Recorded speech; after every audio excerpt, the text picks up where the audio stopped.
Hi Mark, I'm Lily, Liu Li. My student number is 04414040. I'm a sophomore.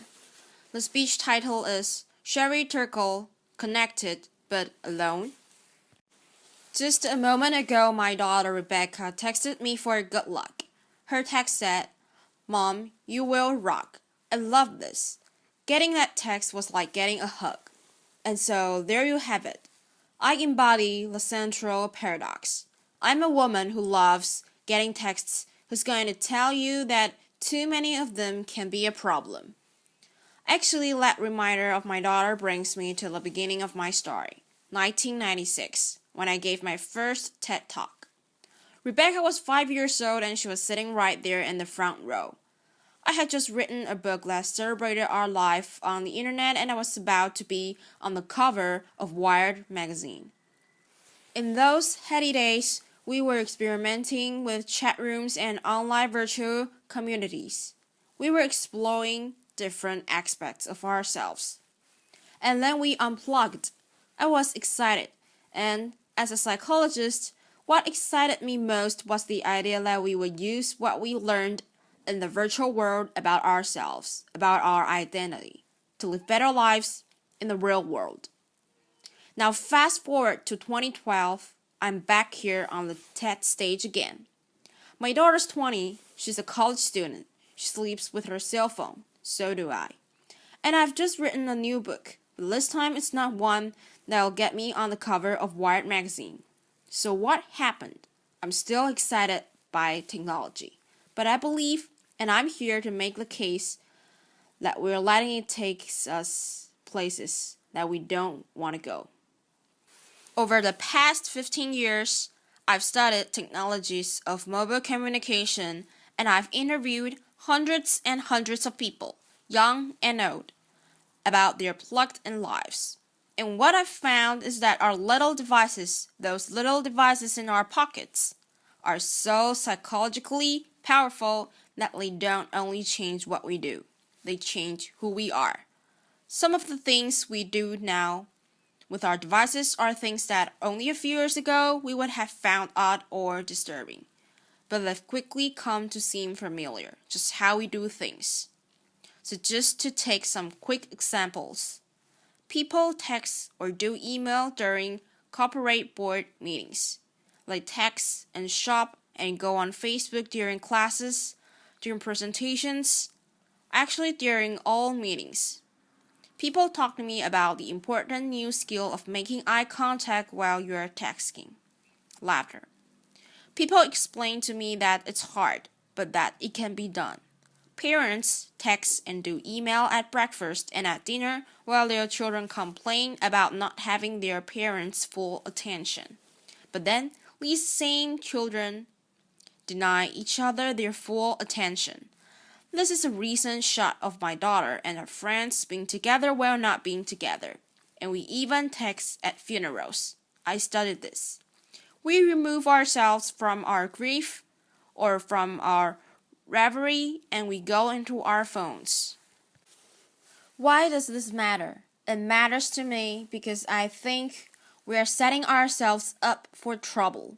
Trouble certainly in how we relate to each other, but also trouble in how we relate to ourselves and our capacity for self-reflection. We're getting used to a new way of being alone together. People want to be with each other, but also elsewhere, connected to all the different places they want to be. People want to customize their lives. They want to go in and out of all the places they are because the thing that matters most to them is control over where they put their attention. So you want to go to that board meeting, but you only want to pay attention to the bits that interest you. And some people think that's a good thing, but you can end up hiding from each other, even as we are all constantly connected to each other. A 50-year-old businessman lamented to me that he feels he doesn't have colleagues anymore at work. When he goes to work, he doesn't stop by to talk to anybody. He doesn't call. And he says he doesn't want to interrupt his colleagues because he says they're too busy on their email. But then he stops himself and he says, "You know, I'm not telling you the truth. I'm the one who doesn't want to be interrupted. I think I should want to, but actually, I'd rather just do things on my BlackBerry." Across the generations, I see that people can't get enough of each other. If and only if they can have each other at a distance in amounts they can control. I call it the Goldilocks effect. Not too close, not too far, just right. But what I might feel just right for that middle-aged executive can be a problem for an adolescent who needs to develop face-to-face relationships. An 18-year-old boy who uses texting for almost everything says to me wistfully, someday, but certainly not now. I'd like to learn how to have a conversation."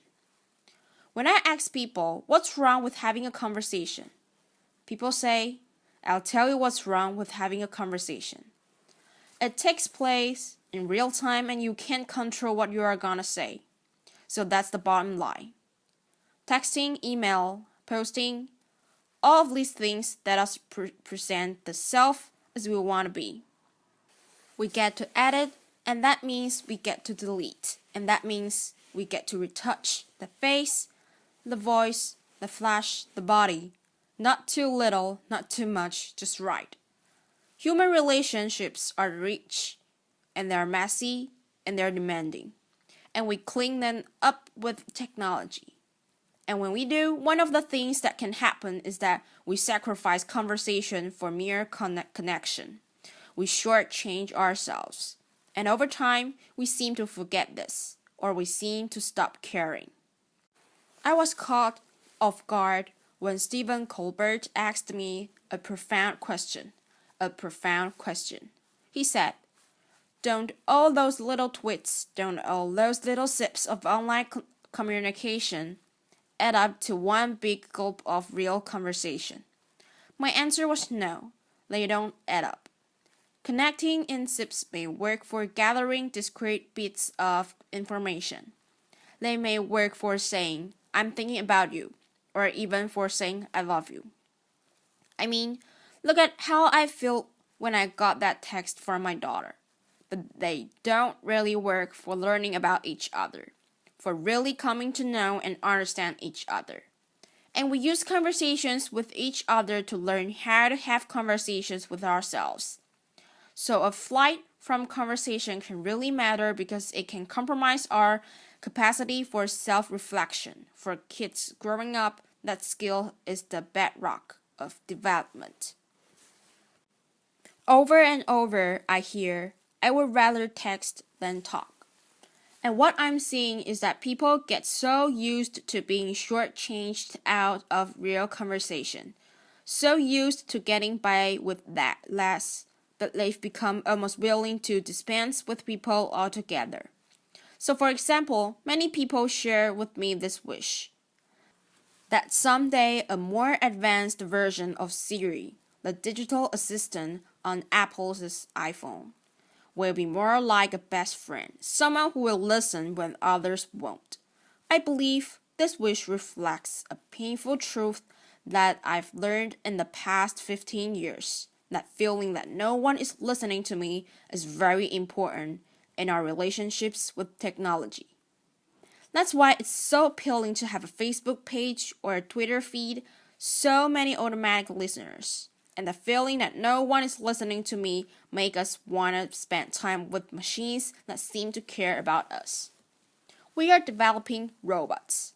They call them sociable robots that are specifically designed to be companions to the elderly, to our children, to us. Have we so lost confidence that we will be there for each other? During my research, I worked in nursing homes, and I brought in these sociable robots that were designed to give the elderly the feeling that they were understood. And one day I came in, and a woman who had lost a child was talking to a robot in the shape of a baby seal. It seemed to be looking in her eyes. It seemed to be following the conversation. It comforted her. and many people found this amazing. But that woman was trying to make sense of her life with a machine that had no experience of the arc of a human life. That robot put on a great show, and we are vulnerable. People experience pretend empathy as though it were the real thing. So during that moment when that woman was experiencing that pretend empathy, I was thinking, that robot can't empathize. It doesn't face death. It doesn't know life. And as that woman took comfort in her robot companion, I didn't find it amazing. I found it one of the most wrenching, complicated moments in my 15 years of work. But when I stepped back, I felt myself at the cold, hard center of a perfect storm. We expect more from technology and less from each other. And I asked myself, why have things come to this? And I believe it's because technology appeals to us most where we are most vulnerable. And we are vulnerable. We're lonely. But we're afraid of intimacy. And so from social networks to sociable robots, we're designing technologies that give us the illusion of companionship without the demands of friendship. We turn to technology to help us feel connected in ways we can comfortably control. But we are not so comfortable. We are not so much in control. These days, those phones in our pockets are changing our minds and hearts because they offer us 3 gratifying fantasies. 1. That we can put our attention wherever we want it to be. 2. That we'll always be heard. And 3. That we'll never have to be alone. And that third idea that we'll never have to be alone is central to changing our psyches. Because the moment that people are alone, even for a few seconds, they become anxious, they panic, they fidget, they reach for a device. Just think of people at a checkout line or at a red light. Being alone feels like a problem that needs to be solved. And so people try to solve it by connecting. But here, connection is more like a symptom than a cure. It expresses, but it doesn't solve, an underlying problem. But more than a symptom, constant connection is changing the way people think of themselves. It's shaping a new way of being. The best way to describe it is, I share, therefore I am. We use technology to define ourselves by sharing our thoughts and feelings even as we are having them. So before it was, I have a feeling. I want to make a call. Now it's, I want to have a feeling. I need to send a text. The problem with this new regime of I share, therefore I am is that if we don't have connection, we don't feel like ourselves. We almost don't feel ourselves. So what do? We connect more and more, but in the process, we set ourselves up to be isolated. How do you get from connection to isolation? You end up isolated if you don't cultivate the capacity for solitude, the ability to be separate, to gather yourself. Solitude is where you find yourself so that you can reach out to other people and form real attachments. When we don't have the capacity for solitude, we turn to other people in order to feel less anxious or in order to feel alive. When this happens, we are not able to appreciate who they are. It's as though we are using them as spare parts to support our fragile sense of self. We slip into thinking that always being connected is gonna make us feel less alone. But we're at risk, because actually it's the opposite that's true. If we're not able to be alone, we are gonna be more lonely. And if you don't teach our children to be alone, they're only going to know how to be lonely.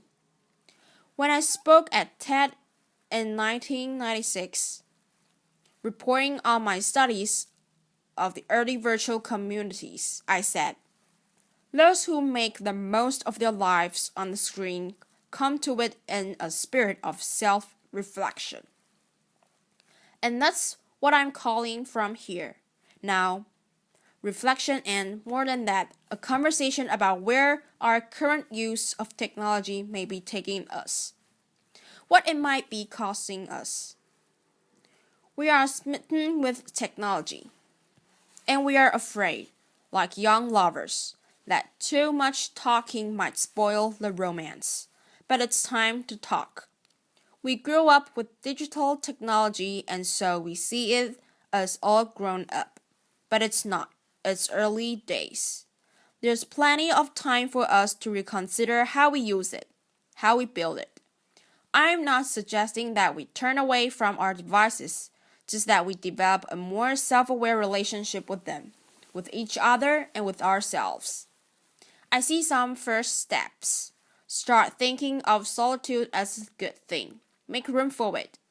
Find ways to demonstrate this as a value to our children. Create sacred spaces at home, the kitchen, the dining room, and reclaim them for conversation. Do the same thing at work. At work, we are so busy communicating that we often don't have time to think. We don't have time to think about the things that really matter. Change that. Most important, we all really need to listen to each other, including to the boring bits. Because it's when we stumble or hesitate or lose our words that we reveal ourselves to each other.